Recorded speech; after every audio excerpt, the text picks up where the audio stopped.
Hello students, मैं सुधा अस्थाना आज first year class के स्टूडेंट्स के लिए संस्कृत दिग्दर्शिका का गीतामृतम नामक पाठ लेकर उपस्थित हुई हूँ।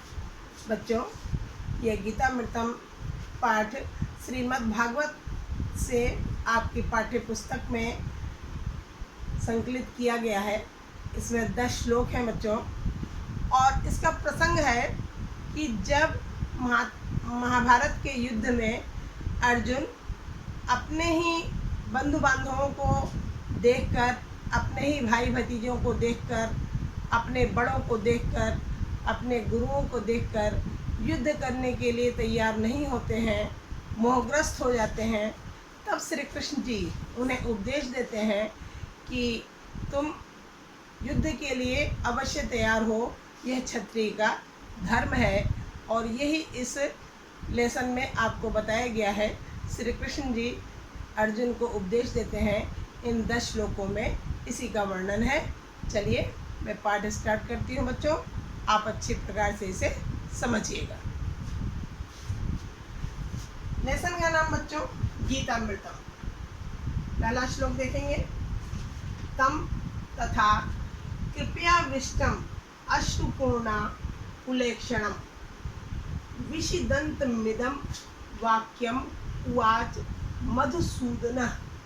देखिए बच्चों, कृपया विष्टम का अर्थ है करुणा से पूर्ण, अश्रुपूर्णा कुलेक्षणम का अर्थ है आंसुओं से भरे हुए व्याकुल नेत्रों वाले, विषिदंतम यानी दुखी मन वाले, मधुसूदन का अर्थ है श्री कृष्ण।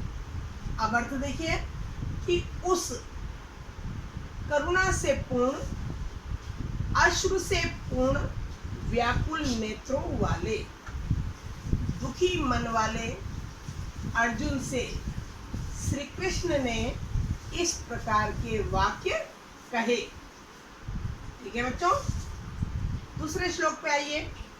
क्लेम्बम मा स्म गमः पार्थ ने तत्व उपपद्यते शूद्रम हृदय दौर्बल्यम त्यक्तो उत्तिष्ठ परंतप। क्लेम्बियम नपुंसकता को, कायरता को पार्थ अर्जुन के लिए कहा गया है। शूद्र यानी तुच्छ, दौर्बल्यम यानी दुर्बलता को, परंतप भी अर्जुन के लिए ही कहा गया है। परंतप यानी शत्रुओं को ताप पहुंचाने वाले, त्यक्त्वा यानी त्याग कर, उत्तिष्ठ माने उठ खड़े हो। अब दूसरे श्लोक का अर्थ देखेंगे बीच से। हे पार्थ अर्थात हे अर्जुन। कौन कह रहा है? श्री कृष्ण कह रहे हैं कि हे अर्जुन, तुम नपुंसकता को न प्राप्त करो, यह तुम्हारे लिए उचित नहीं है। हे परंतप, हे शत्रुओं को ताप पहुंचाने वाले अर्जुन, तुम हृदय की तुच्छ दुर्बलता का त्याग करके युद्ध के लिए उठ खड़े हो। इसे देख लीजिए। श्री कृष्ण कहते हैं हे अर्जुन, तुम नपुंसकता को मत प्राप्त करो, यह तुम्हारे लिए उचित नहीं है। हे परंतप अर्थात हे शत्रुओं को ताप पहुंचाने वाले अर्जुन, हृदय की तुच्छ दुर्बलता का त्याग करो और युद्ध के लिए उठ खड़े हो। इन सभी श्लोकों में श्री कृष्ण ने अर्जुन को उत्साहित करते हुए कहा है कि आप युद्ध के लिए तैयार हो जाओ। अब अगला श्लोक देखिए। अशोचान अनुशोचस्त्वं प्रज्ञावादाश्च भाससे गतासूनश्च नानुशोचन्ति पंडिताः। अब श्री कृष्ण कहते हैं हे अर्जुन, जो शोक करने योग्य नहीं है, जो शोक करने योग्य नहीं है, तुम उनके लिए शोक करते हो, उनकी चिंता करते हो, और फिर प्रज्ञा विद्वानों, फिर विद्वानों की सी बातें करते हो। वास्तव में पंडिता मीन्स ज्ञानी। वास्तव में जो ज्ञानी है वह मृत और जीवित व्यक्तियों के लिए शोक नहीं करते। नानुशोचन्ति का अर्थ है शोक नहीं करते। क्या कह रहे हैं कि जो शोक करने योग्य नहीं है उनके लिए तुम शोक करते हो, अर्जुन से कह रहे हैं श्री कृष्ण। और फिर विद्वानों की सी बातें करते हो, भाष्य से बातें करते हो। जो वास्तव में ज्ञानी है वह जीवित और मृत व्यक्तियों के लिए शोक नहीं करते।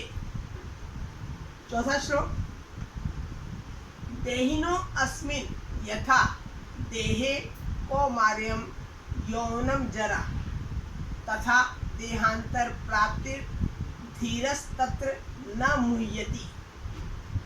देहिनो अस्मिन्, तो श्री कृष्ण कहते हैं कि हे अर्जुन, जैसे जीव को इस शरीर में किशोरावस्था, यौनावस्था और वृद्धावस्था प्राप्त होती है। कौमारम का अर्थ है किशोरावस्था, यौनाम का अर्थ है युवावस्था और जरा का अर्थ है वृद्धावस्था।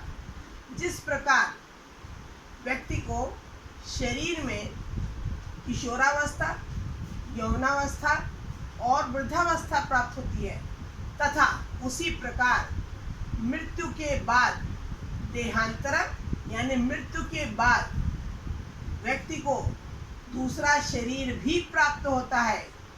इसलिए धैर्यशाली व्यक्ति इस संबंध में मोहग्रस्त नहीं होता। न मुह्यति का अर्थ है मोहग्रस्त नहीं होता। अगला देखिए, न एनम वेत्ति हंतारम यश्चैनम मन्यते हतम उभौ तौ न विजानीतो नायम हंति न हन्यते। बहुत अच्छी सूक्ति है, नायम हंति न हन्यते। कह रहे हैं श्री कृष्ण जी कि जो इस आत्मा को मारने वाला मानता है और जो इसे मरा हुआ मानता है, जो व्यक्ति इस आत्मा को मारने वाला मानता है और जो इसे मरा हुआ मानता है, क्या कह रहे हैं, उभौ तौ, उभौ माने दोनों, वास्तव में वे दोनों ही नहीं जानते। न विजानीतो का अर्थ है नहीं जानते। यह आत्मा न ही किसी को मारता है और न किसी के द्वारा मारा जा सकता है। आत्मा न किसी को मारती है और न ही किसी अन्य के द्वारा मारी जा सकती है। छठा श्लोक, वासांसि जीर्णानि यथा विहाय नवानि गृह्णाति नरो अपराणि तथा शरीराणि विहाय जीर्णा नन्यानि संयाति नवानि देहि। अब श्री कृष्ण जी बता रहे हैं अर्जुन को कि जिस प्रकार व्यक्ति अपने फटे पुराने वस्त्रों को त्याग कर, वासांसि जीर्णानि यथा विहाय, अपने फटे पुराने वस्त्रों को त्याग कर नवानि गृह्णाति नरो अपराणि, नवीन वस्त्रों को धारण कर लेता है, उसी प्रकार यह आत्मा भी जीर्ण शीर्ण पुराने शरीरों का त्याग कर नए शरीरों को धारण कर लेती है, अर्थात नए शरीरों में प्रवेश कर जाती है। कौन? आत्मा। जिस प्रकार व्यक्ति फटे पुराने वस्त्रों का त्याग कर नए वस्त्रों को धारण कर लेता है, उसी प्रकार आत्मा भी पुराने बूढ़े शरीरों का त्याग कर नए शरीरों में प्रवेश कर जाती है। अगला, नैनम छिन्नन्ति शस्त्राणि नैनम दहति पावकः न चैनम क्लेदयन्त्यापो न शोषयति मारुतः। फिर श्री कृष्ण जी आत्मा की बात करते हुए कहते हैं कि यह आत्मा, इस आत्मा को न शस्त्र काट सकते हैं। आत्मा किसी भी शस्त्र के द्वारा काटी नहीं जा सकती। न एनम दहति पावकः, न ही इस आत्मा को अग्नि जला सकती है। न चैनम क्लेदयन्त्यापो, इस आत्मा को पानी गीला नहीं कर सकता, न शोषयति मारुतः, और न ही आत्मा को हवा सुखा सकती है। इस आत्मा को न शस्त्र काट सकता है, न अग्नि जला सकती है, न पानी इसे गीला कर सकता है, और न ही हवा इसे सुखा सकती है। समझ में आ रहा है बच्चों? अगला देखेंगे, जातस्य ही ध्रुवो मृत्यु ध्रुवम जन्म मृतस्य च तस्मात् अपरिहार्य अर्थे न त्वं शोचितुम अर्हसि। कहते हैं श्री कृष्ण जी, जातस्य ही ध्रुवो मृत्यु, जातस्य यानी जन्म लेने वाले का, जिसने इस पृथ्वी पर जन्म ले लिया है उसकी मृत्यु निश्चित है। ध्रुव मीन्स निश्चित, ध्रुव का अर्थ होता है निश्चित।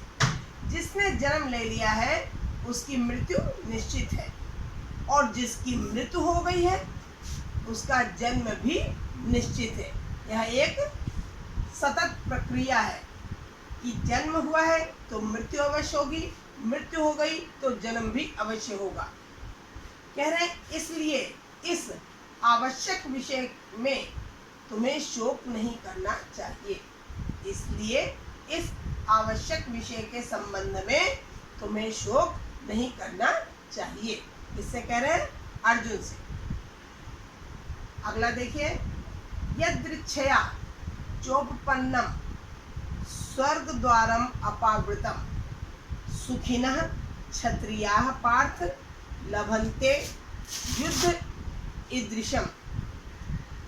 कहते हैं कि स्वतः प्राप्त हुए, यदृच्छया का अर्थ है स्वतः, स्वतः, चोपपन्न माने प्राप्त हुए, स्वतः प्राप्त हुए खुले हुए स्वर्ग के द्वार के समान, अपावृतम खुले हुए स्वर्ग के द्वार के समान इस युद्ध को भाग्यशाली क्षत्रिय ही प्राप्त करते हैं।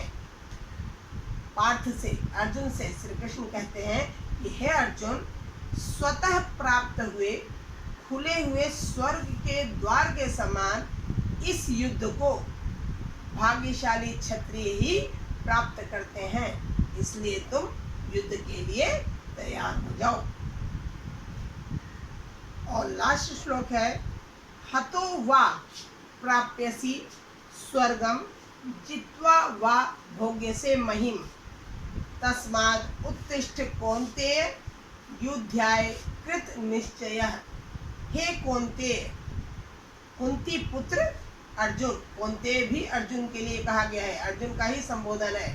श्री कृष्ण जी कहते हैं हे कौन्तेय, यानी हे कुंती पुत्र अर्जुन, यदि तुम युद्ध में मारे जाते हो, हतो मीन्स मारे जाते हो, तो क्या होगा? स्वर्ग को प्राप्त करोगे। स्वर्गम प्राप्यसि, अगर तुम युद्ध में मारे जाते हो तो स्वर्ग को प्राप्त करोगे। और जित्वा वा भोग्य से महिम, महिम माने पृथ्वी, अगर जीत जाते हो तो पृथ्वी का सुख भोगोगे, भोग्य से यानी भोगोगे। अगर तुम युद्ध को जीत जाते हो तो पृथ्वी का स्वर्ग, अब पृथ्वी का सुख भोगोगे। तस्मात् उत्तिष्ठ युद्धाय कृत निश्चय है, इसलिए युद्ध का निश्चय करके युद्ध के लिए उठ खड़े हो। युद्ध के लिए उन्हें प्रोत्साहित कर रहे हैं कि यदि तुम मृत्यु को प्राप्त करोगे तो स्वर्ग प्राप्त हो जाएगा तुम्हें, अगर जीत जाते हो तो पृथ्वी का सुख भोगोगे। इसलिए तुम युद्ध का निश्चय करो और उठ खड़े हो। बच्चों, आपको ये श्लोक समझ में आए होंगे। अब इसके नीचे ये क्वेश्चन आंसर है, इन पर भी ध्यान दीजिए। पहला प्रश्न है आपका, कह न हन्ति न च हन्यते। इसका संस्कृत में ही आपको आंसर देना है। क्या होगा आंसर? देखिए, आत्मा न हन्ति न च हन्यते। दूसरा क्वेश्चन है, शस्त्राणि कम न छिन्दन्ति। क्या आंसर होगा? शस्त्राणि आत्मानं न छिन्दन्ति। शस्त्राणि आत्मानं न छिन्दन्ति। तीसरा क्वेश्चन है, कह आत्मानं न दहति। क्या आंसर होगा? पावकः आत्मानं न दहति। पावक मीन्स अग्नि। अग्नि आत्मा को नहीं जला सकती। चौथा क्वेश्चन, आत्मा अमरः इति कस्योपदेशः अस्ति? आत्मा अमरः इति गीतायां श्रीकृष्णस्य उपदेशः अस्ति। आत्मा अजर अमर है, यह उपदेश किसका है?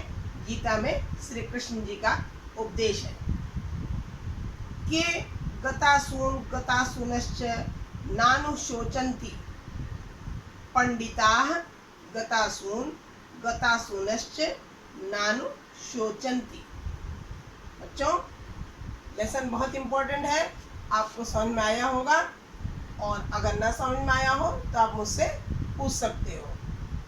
अगर आपको हमारी यह वीडियो पसंद आई हो बच्चों, तो हमारे चैनल को आप लाइक, शेयर और सब्सक्राइब अवश्य करें। धन्यवाद।